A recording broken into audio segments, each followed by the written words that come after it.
So I'm going to start with several of the questions on the issue of the school situation in Willoughby. And let's start with this one. This was addressed a bit by Wendy in her opening remarks. How is the council going to work with the school district to ensure that the overcrowding of schools is dealt with in advance of the actual overcrowding? In other words, as the development is taking place. So we'll ask these questions specifically to Mayor Froese and to Wendy. The township, we work with the school board. Our staff have been meeting. It's not like we haven't been communicating. The staff from the school board, the staff from the township meet regularly to look at these issues and try and project where they should put the schools and which lands should be put aside. Every school that we build in the township of Langley, or that the school board builds in the township of Langley, is a collaborative effort with the township. We try and get 10 acres put aside. The school board buys 5 acres. The township buys 5 acres. 5 acres that we buy is for a park, and 5 acres they buy obviously is for the school. So we can work together and make use of that piece of property. But unfortunately, the schools aren't built until the students are there, and we end up with overcrowding in existing schools. Portables get put up, and it's a frustration for a lot of parents, and I think it's a frustration for a lot of teachers, and it's a frustration for the school board. So it's one of those issues that we try to work together.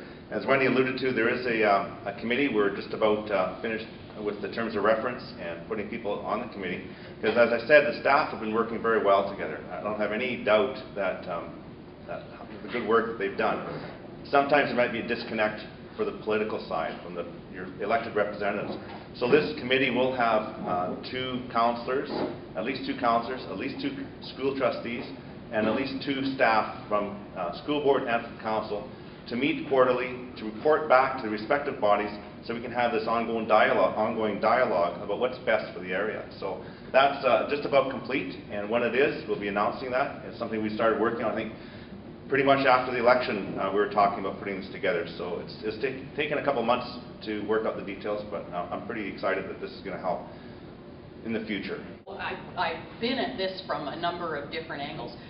The challenge, as always, is timing and the multitude of different factors that go into it, and I'm sure Wendy will address some of that, because for the school board trying to engage in their planning, and I'm thrilled to hear that work is going forward in terms of the long term of planning for where students are going to be, because it's one of the big challenges. School districts, along with the province, try to essentially take the information that councils have and to a certain extent prognosticate as to where a development might likely go. And most of the time, fairly accurately. Sometimes, though, things change. Things change in terms of developments not going forward when they were expected to, and others maybe going forward ahead of time. So for those staff who work in the facilities area, provincially, municipally, in the school district, they do a tremendous job. But there are a lot of moving parts. Add to that the fact that from a provincial perspective, we're managing a capital load of a certain size. And so we're then working with the district to say, all right, so what are the priority areas? What are the places where you most need to see something? And it isn't always the most obvious, because very often the building of one school involves the reconfiguring of a whole bunch of other places in the school district. So that long-term planning is going to be key. But it is always a huge challenge when you have some districts growing quite quickly and others not so much, and especially in a district like Langley, which is experiencing something very similar to what we had in Surrey, which is pockets where you have very rapid growth and other areas where you have significant decline. It makes it very difficult for school districts to manage that. So Rich Coleman and I meet, I guess probably about a couple of times a year with you guys, to hear from the trustees where they see areas of looming concern. Part of the announcement on the schools that are on their way is a result of some of those conversations to look at where are the real high priority areas. And we'll continue to try to do that, and I think it'll also, of course, be a huge improvement to have that ability to look out, say, another 10 years. I want to say one thing about portables, and that is that while there are times when the portable crowding can be really a challenge and a problem, you will never have a school district where you run completely without portables. And the reason being, you're having to always adjust for changes in the population of students that come through. And if you have a bulge year, for example, you're not going to make your long-term capital planning based on a bulge in population. You'll make it based on what a strong trend over time is going to be. So there will always be some use of portables. What we have to try and do is get to a place where it's not, you know, about the same size as the school, for Pete's sake, right?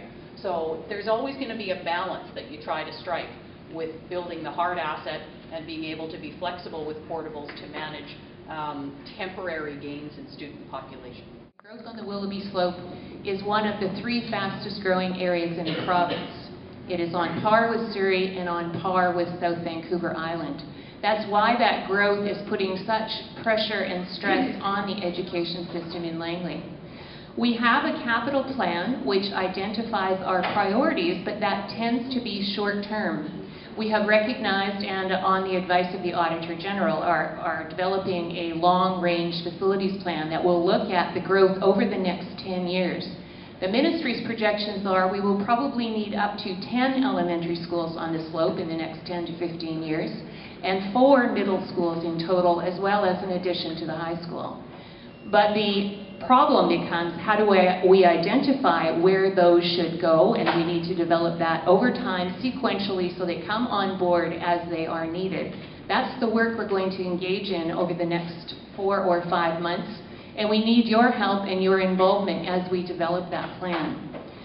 Once we develop the long-term facilities plan, that informs the capital plan. The capital plan is submitted to the Ministry of Education because it identifies the top 4 or 5 priorities that are immediate, the ones that need to be addressed. Then we sit down with the ministry and talk that through. What governs their allocation of schools is the amount of money, as Mary said, in their economic plan each year. And sometimes they have money to award schools and other times they don't. And so it's working within that economic framework in terms of establishing where schools will go. So we're aiming to avoid this problem in the future, but it's going to take all of us working together to get there.